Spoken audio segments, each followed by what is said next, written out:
Drama की starting में fan linen time pass करने के लिए अपने फ़ोन पर गेम खेल रही थी। तभी वहाँ पर ल्यूजी आता है और तभी टीचर अनाउंस करते हैं कि सभी स्टूडेंट को 2 लोगों का ग्रुप बनाना है।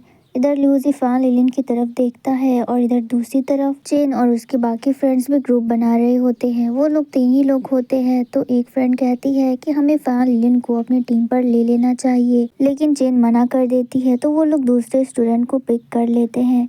इधर दूसरी तरफ फैन लिलिन बहुत ज़्यादा सैड हो जाती है और वो ल्यूजी से पूछती है कि हम दोनों को ही टीम अप कर लेना चाहिए, क्योंकि हम दोनों के पास ही कोई भी ऑप्शन नहीं है। जिसके बाद गेम स्टार्ट होती है। चेन किसी दूसरी क्लासमेट के साथ टीम अप करती है और फैन लिलिन ल्यूजी के साथ। यहाँ पर फैन लिलिन चेन की तरफ देखती है और उससे बिल्कुल भी अच्छा नहीं लग रहा था, क्योंकि वो और चेन दोनों बेस्ट फ्रेंड हुआ करते थे। जिसके बाद वहाँ पर फैन लिलिन और ल्यूजी को एक साथ देखकर कुछ क्लासमेट बातें कर रहे थे कि ल्यूजी हमेशा फैन लिलिन की मदद करता है और इतना ही नहीं बल्कि एग्जाम में भी उसने उसकी बहुत ज्यादा हेल्प की थी। और कुछ लोग तो ये भी कह रहे थे कि फैन लिलिन एग्जाम में चीटिंग करके पास हुई है। जो सब बातें सुनकर चेन को बिल्कुल भी अच्छा नहीं लगता, तो वो जानबूझकर उस क्लासमेट को धक्का दे देती है ताकि वो अपना मुंह बंद रखे। और ये सब यहाँ पर ल्यूजी देख रहा था। फिर हमें नेक्स्ट सीन क्लासरूम का दिखाया जाता है, जहाँ पर एग्जाम चल रहा था। यहाँ पर कुछ स्टूडेंट चीटिंग कर रहे थे और जैसे ही वो लोग अपना चीट पेपर पास करते हैं तो वो सीधा फैन लिलिन की टेबल के पास गिरता है, जो देखकर टीचर वहाँ पर आ जाती है और फैन लिलिन से कहने लगती है कि तुम एग्जाम में चीटिंग कर रही हो, ये तुम्हारी बेंच के पास मिला है। तो फैन लिलिन कहती है कि ये मेरा नहीं है, लेकिन टीचर नहीं मानती और कहती है कि तुम झूठ बोल रही हो, तुम्हें मैंने खुद पकड़ा है और अब तुम प्रिंसिपल ऑफिस जाओगी और वहीं पर इस बात का फैसला होगा। टीचर फैन लिलिन का हाथ पकड़ के अपने साथ ले जाने लगती है, लेकिन यहाँ पर फैन लिलिन गुस्सा हो जाती है और कहती है कि मैंने एक बार कहा ना कि ये चीट पेपर मेरा नहीं है, तो फिर आप मेरी बात पर यकीन क्यों नहीं कर रहे। तो टीचर फैन लिलिन से कहती है कि मैं तुम्हारी बात पर कैसे यकीन करूँ, लास्ट टाइम भी तुम एग्जाम में चीटिंग करके ही पास हुई थी ना। तभी पीछे से एक स्टूडेंट जिसने ये चीट पेपर पास किया था वो कहता है कि ये बात सच है, फैन लिलिन अगले साल चीटिंग करके ही पास हुई थी। जिसके बाद टीचर फैन लिलिन को अपने साथ ऑफिस ले जाने लगती है। तभी ल्यूजी उठता है और कहता है कि फैन लिलिन ने एग्जाम में चीटिंग नहीं की थी,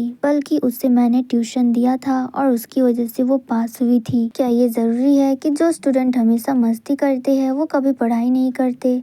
और ये बात फैन लिलिन के मॉम एंड डैड को भी पता है कि स्कूल खत्म होने के बाद फैन लिलिन हमेशा एक्स्ट्रा ट्यूशन लिया करती थी। तभी वहाँ पर क्लास टीचर आते हैं और कहते हैं कि सिर्फ फैन लिलिन के मॉम एंड डैड को ही क्यों, ये बात तो मुझे भी पता है कि फैन लिलिन ने एग्जाम में चीटिंग नहीं किया है। जिसके बाद टीचर उस चीट पेपर को उठाते हैं और उसकी हैंड राइटिंग को देखते हैं और कहते हैं कि इस क्लासरूम में जितने भी स्टूडेंट हैं मुझे सभी की हैंड राइटिंग पता है।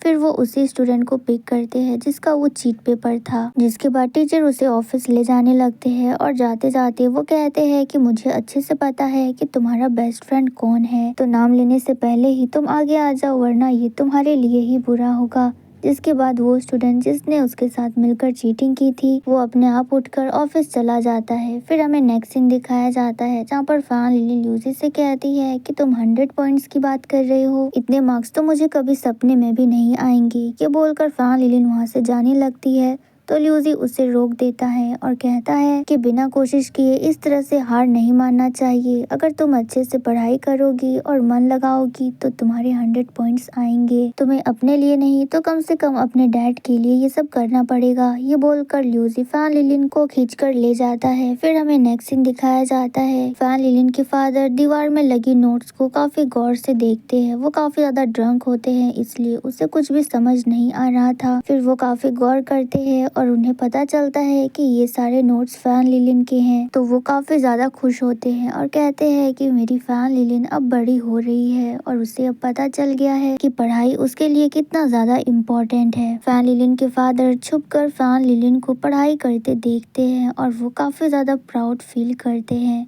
फिर हमें नेक्स्ट सीन दिखाया जाता है, फैन लिलिन की मॉम फैन लिलिन के डैड से कहती है कि फैन लिलिन की ग्रैंडमदर की तबीयत खराब है, इसलिए मैं उसी के साथ हूँ, तो आज रात का डिनर तुम्हें बनाना पड़ेगा और ऑफिस से जल्दी घर आ जाना, क्योंकि फैन लिलिन घर पर अकेली है। तो फैन लिलिन के डैड कहते हैं कि मैं अपना काम खत्म करके जल्दी ही घर पहुंच जाऊंगा। तभी वहां पर एक एम्प्लॉय आता है और कहता है कि अभी थोड़ी देर बाद मिस्टर लिन आने वाले हैं, तो तुम अभी घर मत जाना। जिस पर फैन लिलिन के डैड हाँ कर देते हैं। फिर वो कॉल पर कहते हैं कि तुम चिंता मत करो, आज रात का डिनर मैं बना दूंगा। फिर हमें नेक्स्ट सीन दिखाया जाता है, यहाँ पर ल्यूसी फैन लिलिन को ऑनलाइन क्लासेस दे रहा था। तभी वहाँ पर फैन लिलिन के फादर झाँक कर देखते हैं तो उन्हें गलतफहमी हो जाती है कि फैन लिलिन किसी से बात कर रही है।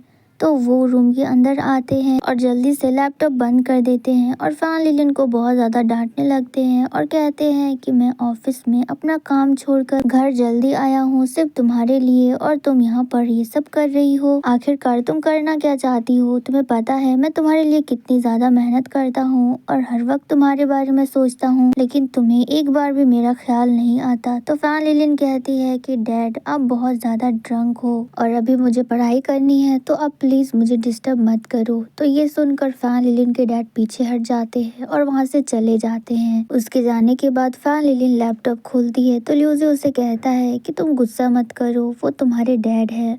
फिर फैन लिलिन एक लुक अपने वॉल की तरफ देती है जहाँ पर उसके सभी फ्रेंड्स की पिक्चर लगी हुई थी। फैन लिलिन उसे काफी गौर से देखती है, जिसके बाद ल्यूसी उसे कहता है कि तुम भूलना मत, कल हमारा मैथ का एग्जाम है, तो अभी जो मैंने तुम्हें समझाया है उसे तुम एक बार अच्छे से पढ़ लो। फिर हमें नेक्स्ट डे का सीन दिखाया जाता है। फैन लिलिन को उसका टेस्ट पेपर मिल जाता है जहाँ पर उसके ग्रेड्स ठीक ठाक ही आए होते हैं, लेकिन फैन लिलिन को वो अच्छा नहीं लगता तो वो थोड़ी सी सैड हो जाती है और बिना कुछ कहे आगे बढ़ जाती है। फिर हमें नेक्स्ट डे का सीन दिखाया जाता है जहाँ पर रिजल्ट का पेपर मिलता है। ल्यूसी फैन लिलिन की तरफ देखता है तो फैन लिलिन थोड़ी सी सैड होती है और वो अपने रिजल्ट पेपर की तरफ देखती है जहाँ पर उसे 59 पॉइंट्स मिले थे। तभी वहाँ पर ल्यूसी आता है और फैन लिलिन का मार्कशीट देखता है तो वो कहता है कि तुम्हें तो 59 पॉइंट्स मिले हैं और ये तो ठीक मार्क्स है, फिर तुम इतनी ज़्यादा सैड क्यों हो? तो फैन लिलिन कहती है कि मैंने 100 पॉइंट्स एक्सपेक्ट किए थे, ना कि 59। मैंने इसके लिए कितनी ज़्यादा मेहनत की थी लेकिन वो सब बेकार गया। ये कितना ज़्यादा डिफिकल्ट है, मैं आगे से इतनी मेहनत कभी नहीं करूँगी। तो ल्यूसी कहता है कि अगर देखा जाए तो पहले के मुकाबले तुम्हारे मार्क्स अभी बहुत ज़्यादा अच्छे आ रहे हैं और ये फेल होने से अच्छा है और उन स्टूडेंट से भी अच्छा जो लोग चीटिंग करके एग्जाम में पास होते हैं। तभी वहाँ पर टीचर आते हैं और फैन लिलिन से कहते हैं कि तुम्हारी मेहनत बेकार नहीं गई है, तुम्हें जितने भी पॉइंट्स मिले हैं वो सब तुम्हारी मेहनत से मिले हैं और जो स्टूडेंट्स चीटिंग करते हैं उन्हें तुमसे कुछ सीखना चाहिए, क्योंकि चीटिंग करके पास होना ये कोई बहादुरी का काम नहीं है। जिसके बाद फैन लिलिन कहती है कि इस बार एग्जाम के लिए मैंने बहुत ज़्यादा मेहनत की थी